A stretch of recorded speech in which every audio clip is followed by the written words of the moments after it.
Vamos a abrir la Biblia en el segundo libro de Samuel, capítulo 11. Segundo libro de Samuel, capítulo 11, para iniciar la reflexión de esta mañana. Tenemos una semana por delante cargada de actividades. El taller hoy está trabajando. Los jóvenes van a trabajar el sábado que viene, así que confiamos en que todos van a estar acompañando este trabajo en oración, pero también comprometiéndose para invitar a aquellos jóvenes que conozcamos y que puedan venir a la iglesia, como decía Lucas. Segunda Samuel, capítulo 11. Pasaje que seguramente muchos de ustedes hayan leído muchas veces y que tengamos presente por conocerlo. Me gustaría empezar esta mañana conversando acerca del ocio, ¿no? Vamos a tener una imagen ahí de un personaje de Mafalda, que me gusta mucho. Mi hijo es fanático de Mafalda y tiene todos los libros, ¿no? Y ahí está Felipe, haciendo uso de su tiempo de ocio, de su tiempo libre, ¿no? A él le gusta estar descansando y pasándola bien. La Real Academia Española define al ocio como el tiempo libre o el descanso de las ocupaciones habituales, ¿no? Y yo me preguntaba, y le pregunto a usted, a Felipe no le da vergüenza, ¿no?, disfrutar de su tiempo de ocio. ¿Con qué cosas ocupamos nuestro tiempo de ocio, nuestro tiempo libre? ¿Con qué cosas ocupa usted su tiempo libre? Puede contestar, ¿eh? Bien, la lectura, me dice Mario. ¿Qué más? Caminar, hace bien caminar. Los médicos mandan que caminemos, así que está bien caminar. Ir al gimnasio, hacer deporte. Una serie, está muy de moda los on demand, ¿no? Series, películas, todos vemos alguna serie o película en la semana, los domingos. Algunas tejen, sé que acá hay muchas tejedoras que lo hacen muy bien, ¿sí? ¿Qué más? Las redes sociales, ¿no? A veces ocupan más tiempo del que deberían en nuestras vidas los que consumimos redes sociales. Música, escuchar o tocar un instrumento. Yo no puedo tocar, yo solamente me dedico a escuchar la música y demás. Pero todos tenemos algún momento de nuestra vida de ocio o de tiempo libre que ocupamos con algunos elementos de diversión o dispersión, y es saludable que esto suceda, ¿no? Muchas veces hay gente que se pregunta si está bien o está mal tener momentos de ociosidad, y por supuesto que no está mal tener momentos de ociosidad.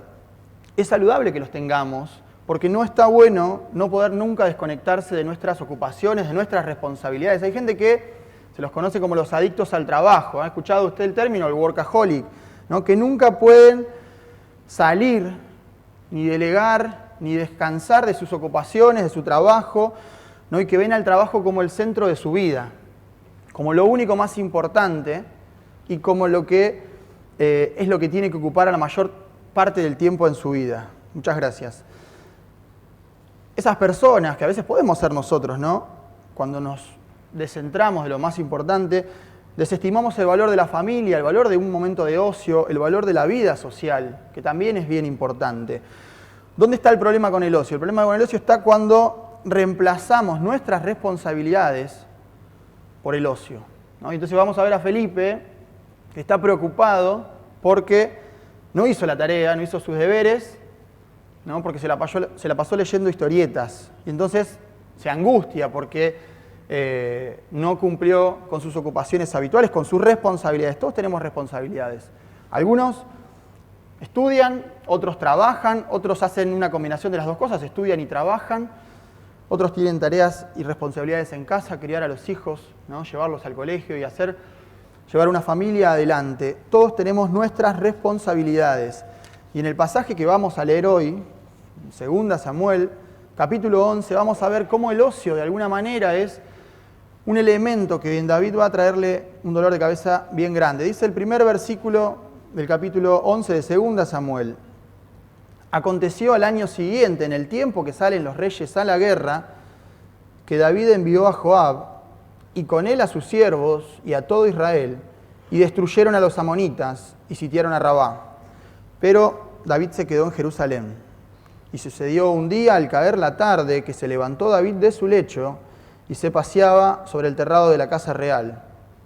Y vio desde el terrado una mujer que se estaba bañando, la cual era muy hermosa. Hacemos un punto acá en la lectura del capítulo 11. Este pasaje, los dos primeros versículos, nos dan dos puntos clave en la vida de David. El primer punto importante es que él no estaba donde debía estar. Y muchas veces el ocio hace esto, que no estemos ocupando nuestras responsabilidades.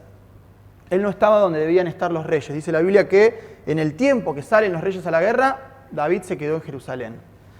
Y el segundo punto es que se había entregado a la ociosidad. ¿Qué estaba haciendo David? ¿Prestó atención usted? ¿Qué estaba haciendo? Estaba durmiendo la siesta, ¿no? Dice que se levantó David, al caer la tarde, se levantó y se paseaba por la casa real y subió a la terraza y vio, ¿no? Y qué difícil es cuando eso entra en la vida de un cristiano. Dice, se paseaba y vio, ¿no? David había durante 17 años disfrutado de una prosperidad ininterrumpida, desde el momento en que llega a ser el rey de Israel. Había tenido victorias militares, muchas, pero lo más importante, había tenido victorias espirituales. Y las victorias militares eran producto de la espiritualidad de David, de cómo estaba en relación con Dios. Pero usted sabe que la prosperidad trae problemas y trae muchos peligros que David no supo sortear y que nosotros como cristianos tenemos que estar atentos porque esa serie de peligros llegan a nuestra vida y hay que saber pasarlos. Yo me preguntaba cuando leía estas últimas semanas este capítulo de 2 Samuel 11, ¿qué había pasado en el interior de David? ¿Qué había pasado en el interior de un hombre conforme al corazón de Dios como lo describe la Biblia? Como él, ¿no? Y es evidente que hubo un relajar espiritual en su vida espiritual, justamente. En cuanto a su vida espiritual, él se relajó. Y sumado a que no estaba en el lugar correspondiente, y sumado a que hizo un mal manejo de su tiempo de ocio, él terminó por sucumbir ante la tentación.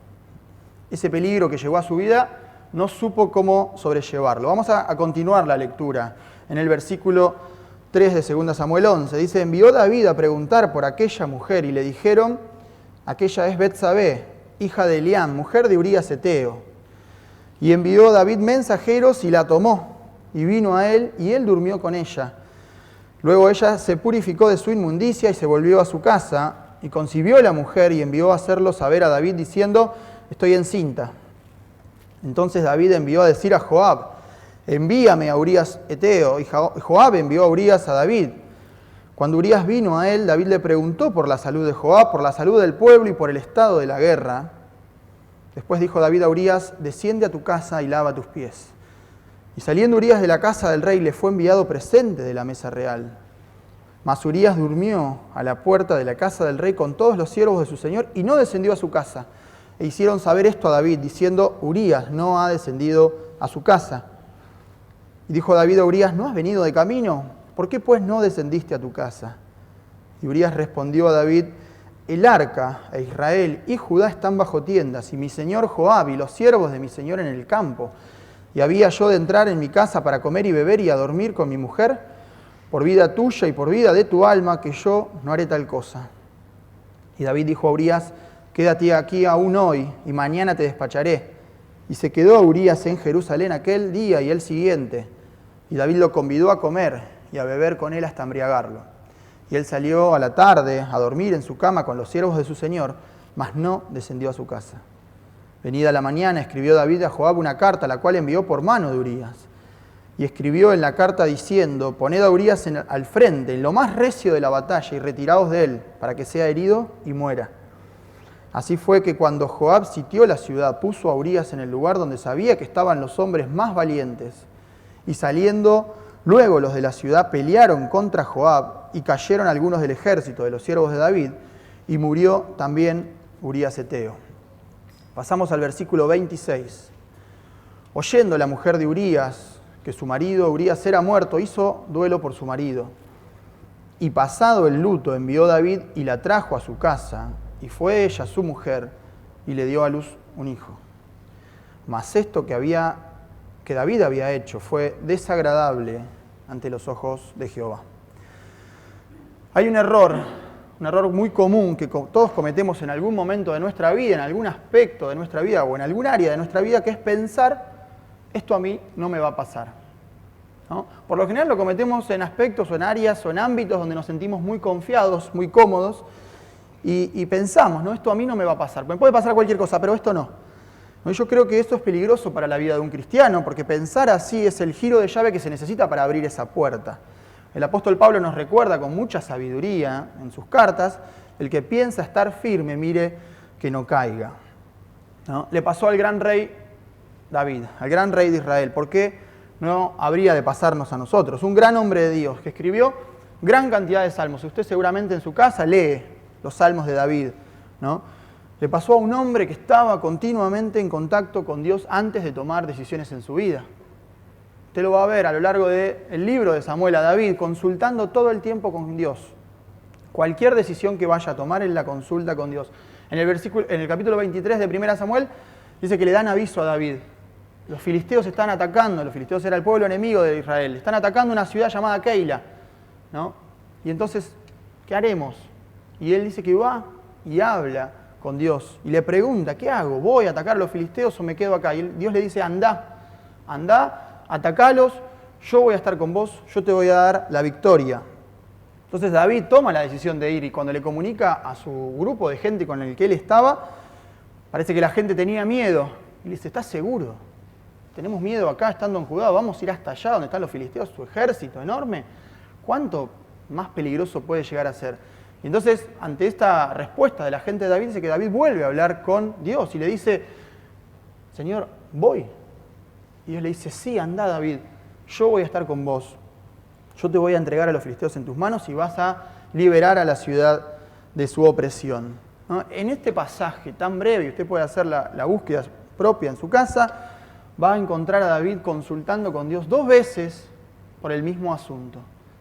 Él quiere estar seguro de lo que Dios quiere para su vida. Y entonces 2 veces se acerca, pregunta, consulta, quiere sacarse las dudas. David, decíamos, fue el hombre que Samuel describió como un varón conforme al corazón de Dios.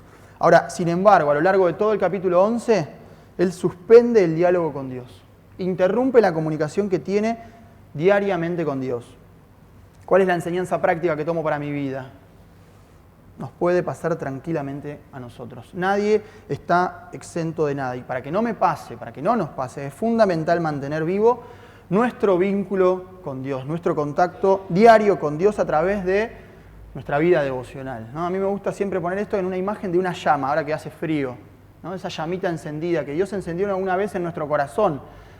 Hay que mantenerla encendida, hay que alimentarla a través de nuestra vida devocional. Qué difícil es cuando se apaga la estufa, ¿no?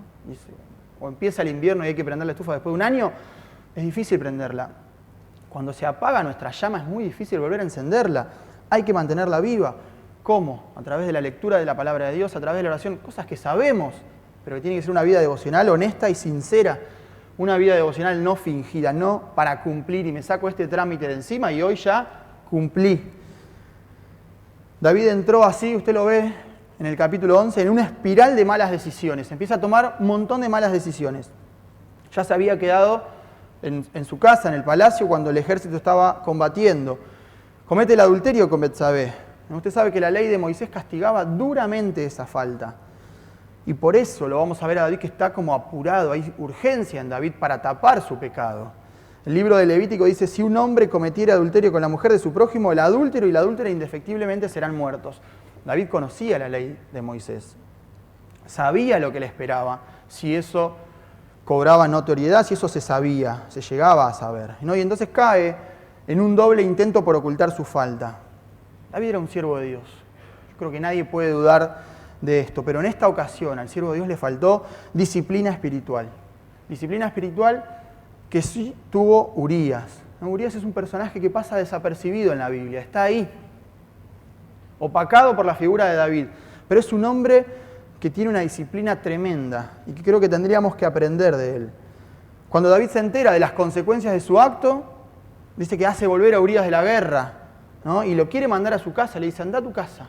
Él le dice una frase, desciende a tu casa y lava tus pies. Lo que le está diciendo es un eufemismo para referirse al acto sexual. Él le dice, anda a tu casa, descansá, Urías, veniste de camino, disfrutá de tu casa, disfrutá de tu mujer.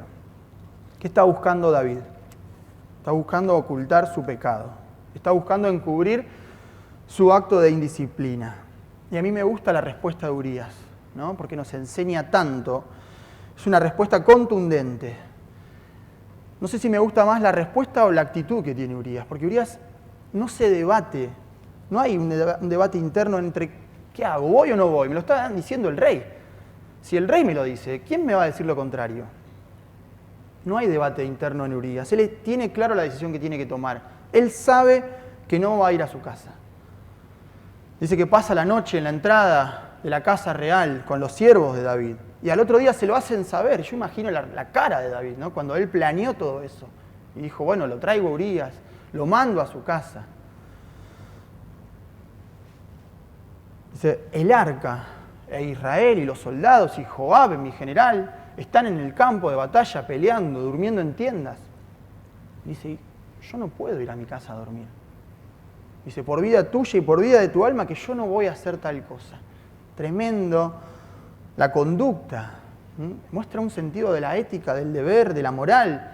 Tremenda Urías. ¿Qué demuestra Urías con su respuesta, con su actitud? Demuestra honrar el servicio, ¿no? Él honra a sus pares, a sus compañeros, a los que estaban al lado de él combatiendo, a los soldados. Honra a su general, su figura de autoridad. Dice, Joab, mi general, está combatiendo. Honra al rey, la máxima autoridad que él tenía. Y está honrando, en definitiva, también a Dios. Al honrar a su figura de autoridad, está honrando también a Dios. Me gusta la convicción que tiene Urías.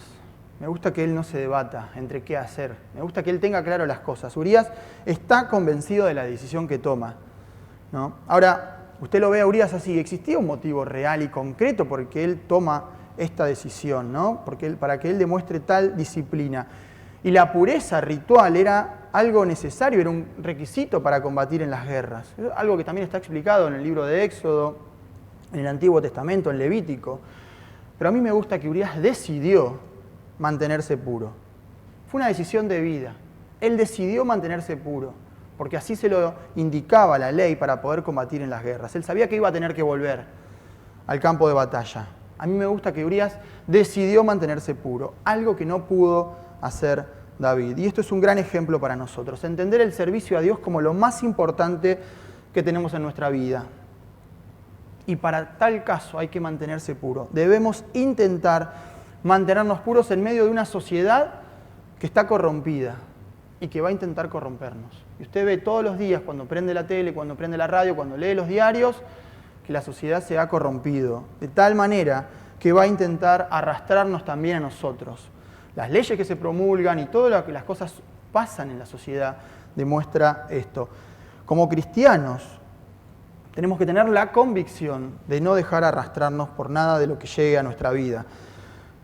Pablo le da un consejo a Timoteo, ¿no? Dice, ninguno tenga en poco tu juventud, sino sé ejemplo de los creyentes, y enumera una serie de virtudes en palabra, conducta, amor, espíritu, fe y pureza, le dice Pablo, ¿no? Vos tenés que mantenerte puro. Ser cristianos es una decisión de cada día, ¿no? Y esto yo me lo repito todos los días de mi vida. Ser cristianos es una decisión de cada día. Es una decisión que uno toma en un momento de su vida, ¿no? Cuando decide entregar su vida a Cristo y pasa por las aguas del bautismo. Y todos celebramos esos momentos. Hace poco tuvimos un bautismo. Pero eso hay que sostenerlo todos los días. Y cada día que me levanto tengo que sostener que soy cristiano.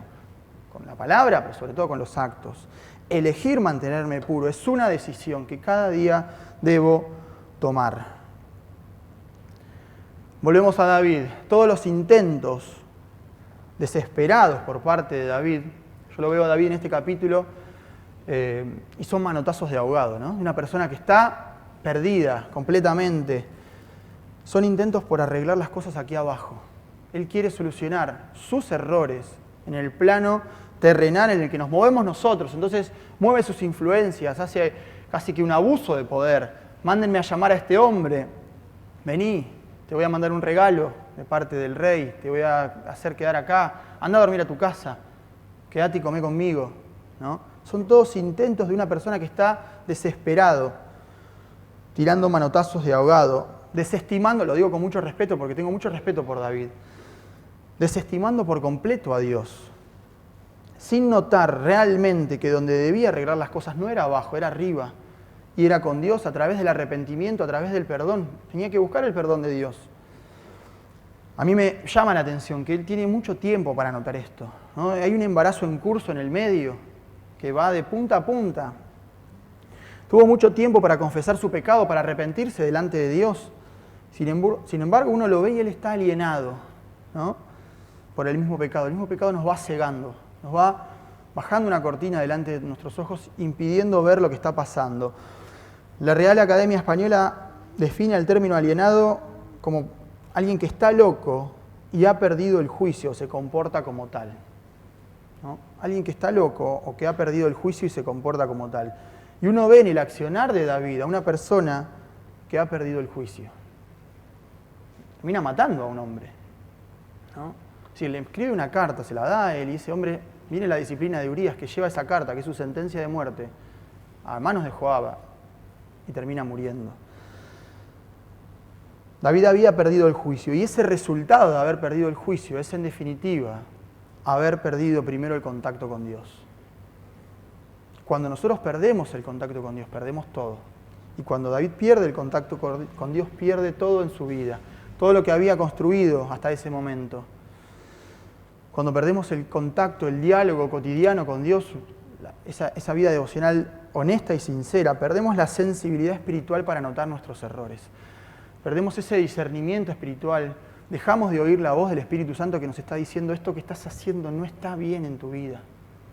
Tenés que corregirte, tenés que cambiar, ¿no? Nuestro vínculo espiritual con Dios es lo más importante. Es lo más importante. No debería haber en nuestra vida ningún vínculo más importante que el que nosotros tenemos con Dios. Decíamos, cuando David pierde el contacto, ese contacto que supo tener con el Señor, lo pierde todo. Y todo el capítulo 11, entero, de punta a punta, es una muestra de esto, ¿no? De cómo él ha perdido todo. Y las decisiones que toma son decisiones de un hombre que ha perdido el contacto con Dios. Usted note que David, un hombre que continuamente habla con Dios, en el capítulo 11 nunca lo busca. Nunca recurre a hablar con Dios para ver si había algo que podía hacer antes de tomar las decisiones que termina tomando, ¿no? Cuando David suspende el diálogo con Dios y además no controla el ocio, decíamos al principio que el ocio es algo saludable si lo manejamos bien, pero cuando el ocio se descontrola en nuestra vida se convierte en un ocio malsano, ¿no? Peligroso para la vida del cristiano. Cuando David suspende el diálogo y no controla el ocio, su caída espiritual es inminente. Usted lo puede ver, cuando lee el capítulo se va dando cuenta que no tiene un buen final lo que está pasando. Y esto nos pasa a nosotros, cuando suspendemos el diálogo con Dios y cuando el ocio se descontrola en nuestra vida, podemos estar a la puerta de una caída, ¿no? Empezamos a relativizar situaciones y conductas que antes no hubiésemos permitido. Y esto le pasa a David. Él empezó por relativizar situaciones y conductas que yo estoy convencido que el David más jovencito no hubiese permitido nunca, ¿no? Es notable que David nunca tiene en cuenta a Dios hasta que llega Natán en el capítulo 12.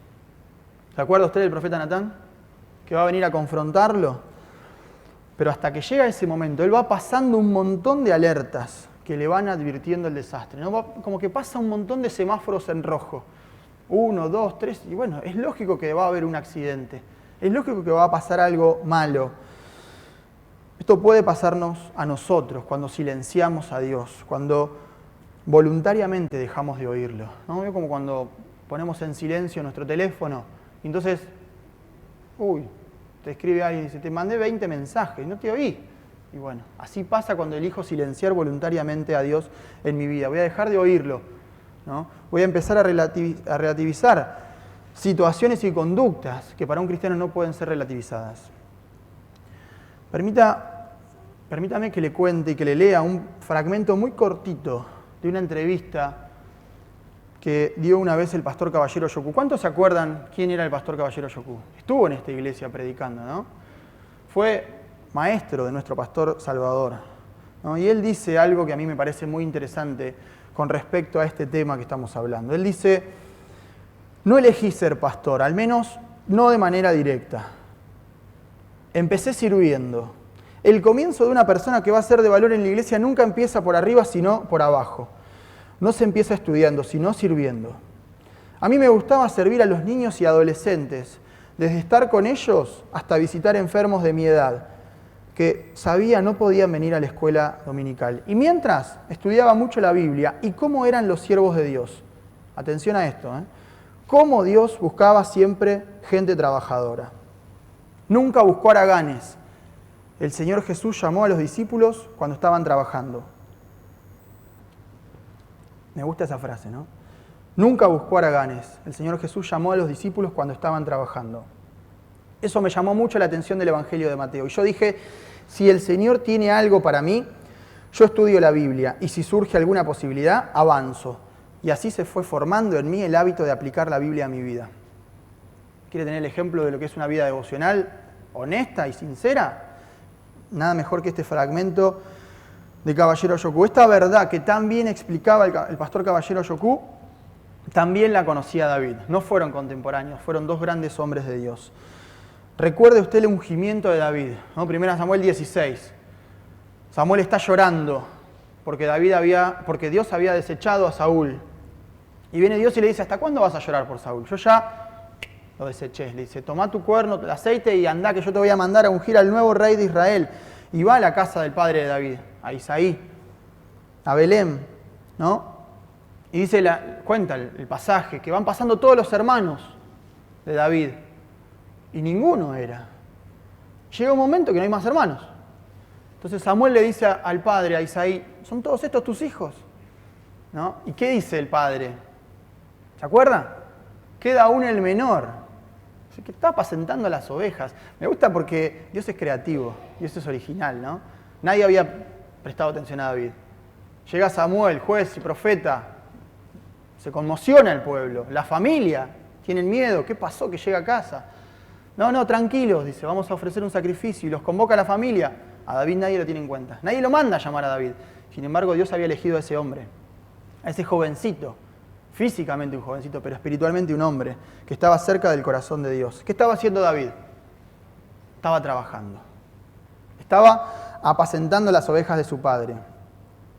No es azaroso que Dios lo busque mientras está trabajando. No es casualidad que justo lo enganchó en su horario de trabajo.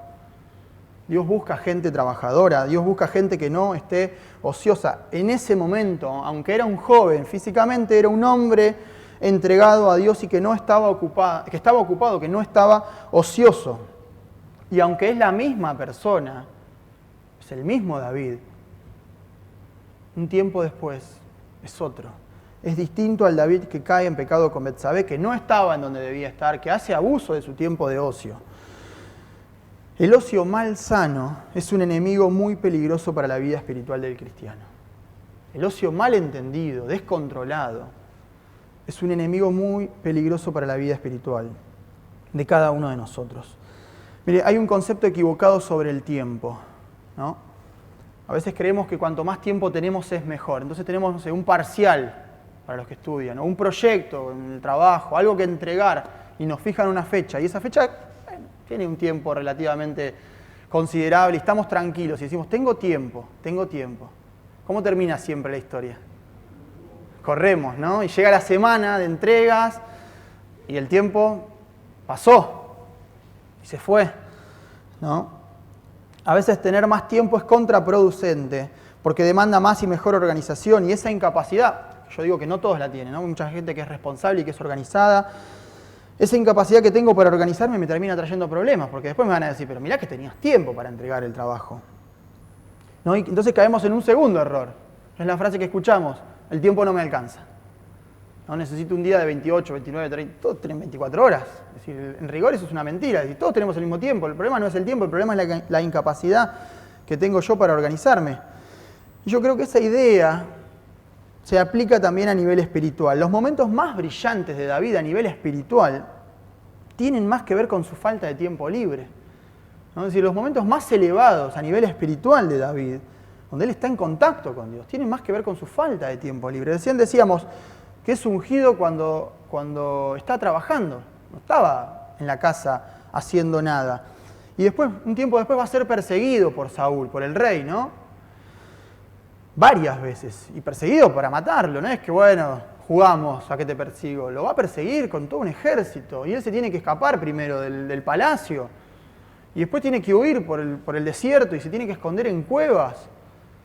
¿Qué tiempo libre podía tener ese hombre teniendo que huir? ¿No? Sin embargo, él tiene el discernimiento, en esos momentos, tiene el discernimiento espiritual para notar, para entender que no debía levantar la mano ante el ungido de Jehová.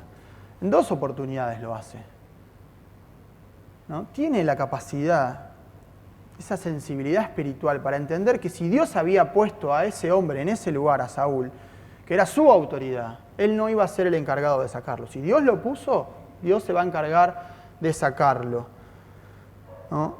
Y tiene la oportunidad, y tiene la incitación de sus hombres que le dicen, ahí está, es el momento.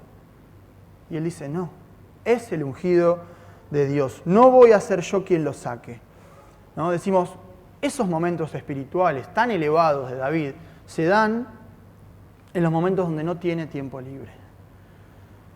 Y es notable que su caída espiritual más tremenda, que es la que leímos hoy, que le va a traer consecuencias futuras a nivel familiar, no solamente con el hijo que está por nacer, sino piense usted en Absalón y todos los problemas que trae a su vida. En la relación con Absalón, esa caída espiritual tan tremenda se da cuando él hace un abuso de su tiempo de ocio. Toda caída espiritual esconde detrás una interrupción sostenida del diálogo y del vínculo con Dios. Toda caída espiritual esconde detrás una interrupción sostenida en el tiempo del diálogo y del vínculo con Dios. Si yo sostengo esa interrupción, puedo seguir viniendo a la iglesia, puedo cantar las canciones, puedo hacer que leo la Biblia en casa, pero si yo interrumpí el vínculo que me une a Dios, hay una caída que va a venir. Y el ocio, en el caso de David, fue el elemento que hace consumar esa caída. El tiempo libre fue el elemento que hace consumar esa caída. A veces renegamos, ¿no?, de nuestro exceso de trabajo y está bien que uno haga un balance de qué cosas tiene que cambiar en su vida porque a veces le hace mal. Pero yo creo firmemente que se debe tener más temor a los momentos de ociosidad que a los de trabajo agotador. Se debe tener mucho temor y mucho respeto al tema del ocio en la vida espiritual de un cristiano. Dios no quiere siervos cristianos ociosos. Y la palabra de Dios es muy terminante sobre el tema, sobre el ocio.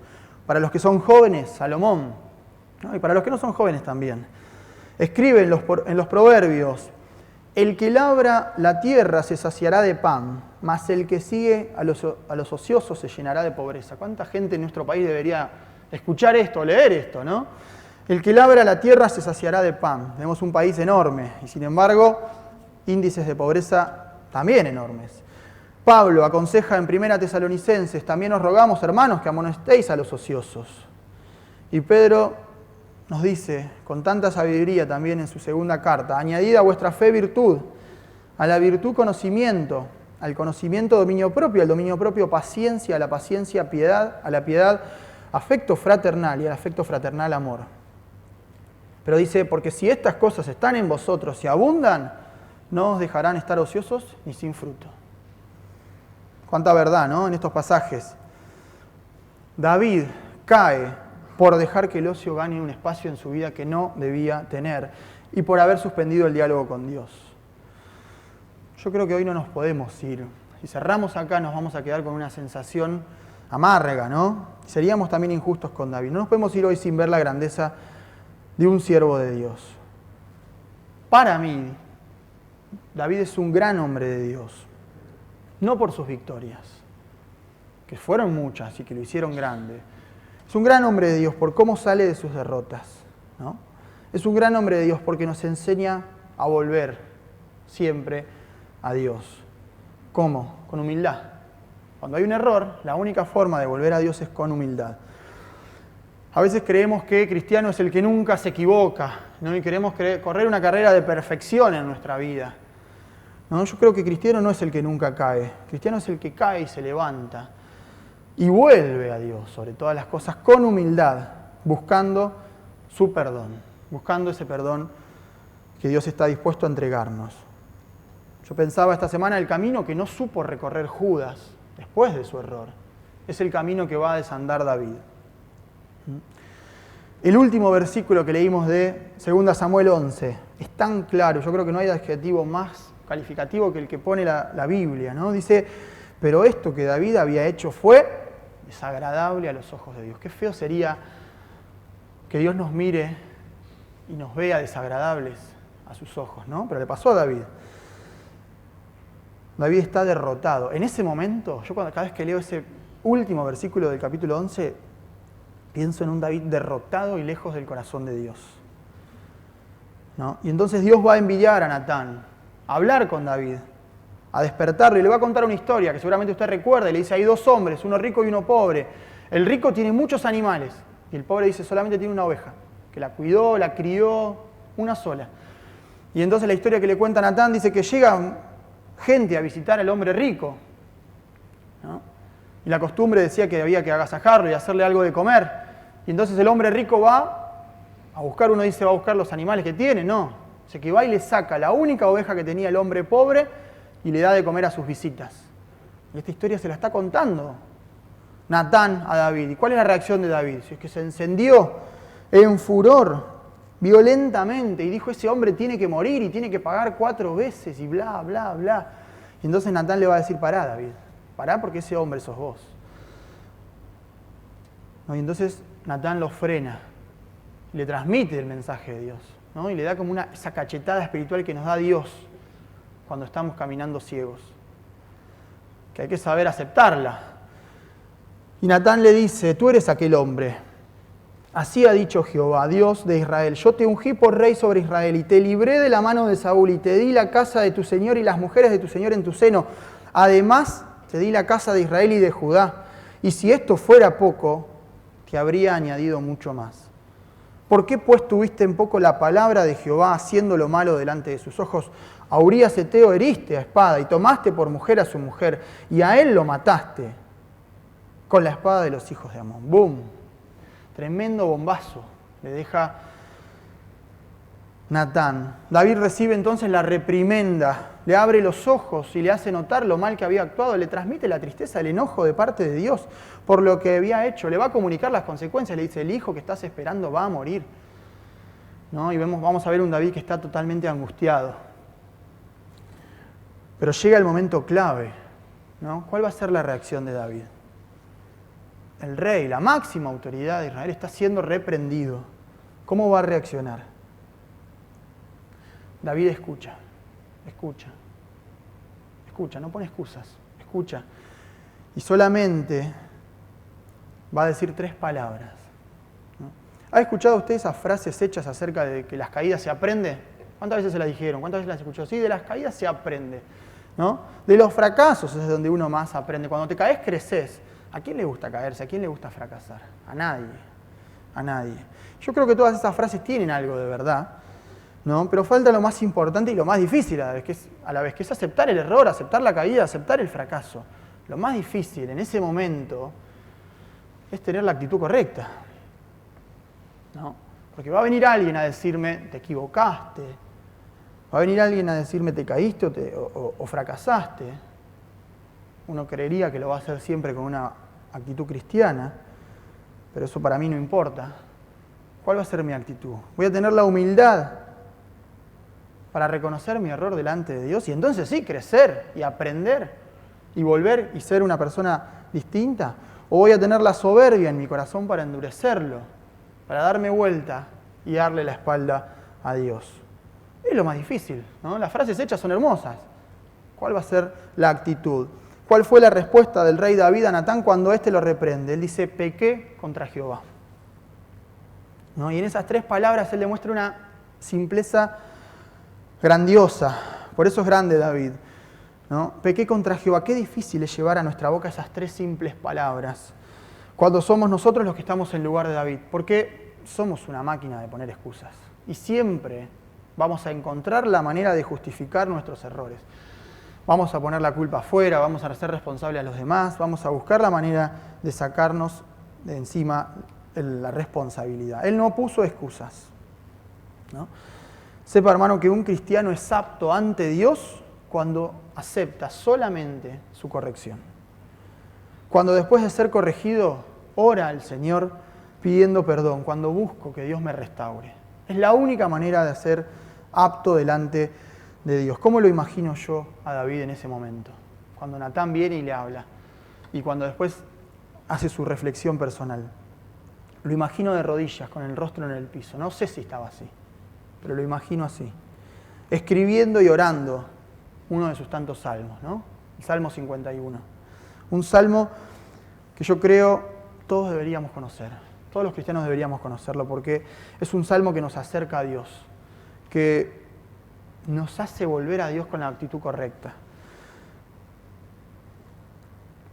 Es un salmo que lo hace grande a David, porque él supo poner en palabras lo que un cristiano siente cuando se equivoca, pero sobre todo cuando se arrepiente. Cuando se arrepiente y busca el perdón de Dios. Ese salmo, el Salmo 51, le da a David la posibilidad de recuperar el vínculo que había interrumpido con Dios. Durante todo el capítulo 11, él suspende el diálogo, suspende la comunicación, suspende el vínculo con Dios y vuelve a encontrarse con Dios, vuelve a la comunión con Dios cuando él, yo imagino que lo oró primero, ¿no? Oró ese Salmo 51. David es quien es, porque en el momento de su caída supo agachar su cabeza. Cuando tomó conciencia de dónde estaba parado, de lo que había hecho, del mal que había hecho, supo agachar su cabeza. Mire, usted sabe que aquellas personas que dirigen los programas de alcohólicos anónimos y narcóticos anónimos que están dedicados a la recuperación de personas que sufren una adicción, cuentan siempre una historia, ¿no? Acerca de la forma en la que hay que acercarse a uno de esos programas para lograr recuperarse de una adicción. Entonces, la gente que dirige estos programas, cuando llega una persona buscando recuperarse, le cuentan una historia y una imagen que me parece muy gráfica. Ellos dicen, la puerta de entrada a la sanación, a la recuperación de una persona que está sufriendo una adicción, es una puerta bien ancha, por la que cualquiera puede pasar, mucha gente puede pasar por una puerta ancha. Pero inmediatamente ellos le dicen, pero es una puerta muy baja, muy, muy, muy baja, por la que se puede pasar solamente si agachás tu cabeza. Solamente si reconoces que necesitas ser ayudado. Solamente si reconoces que con soberbia no te vas a recuperar. Siempre me pareció una imagen muy interesante para decirle a una persona que está luchando contra una adicción. Y yo creo que las caídas espirituales, la vida espiritual tiene algo de esto, ¿no? La puerta de entrada para buscar el perdón de Dios es una puerta anchísima. ¿Sí? Pero es una puerta baja, por la que no puedo pasar si voy con soberbia. La única manera de acceder al perdón de Dios es siendo humilde. Yo le doy gracias a David, le doy gracias a Dios por la vida de David, por la posibilidad de aprender de un gran hombre de Dios, por no haber elegido un hombre perfecto, por haber usado a David, un hombre con errores como nosotros, ni más ni menos, pero que nos enseña la manera de volver a Dios, con un corazón humilde que Dios nunca desprecia. La única manera de volver a Dios buscando su perdón es con un corazón humilde.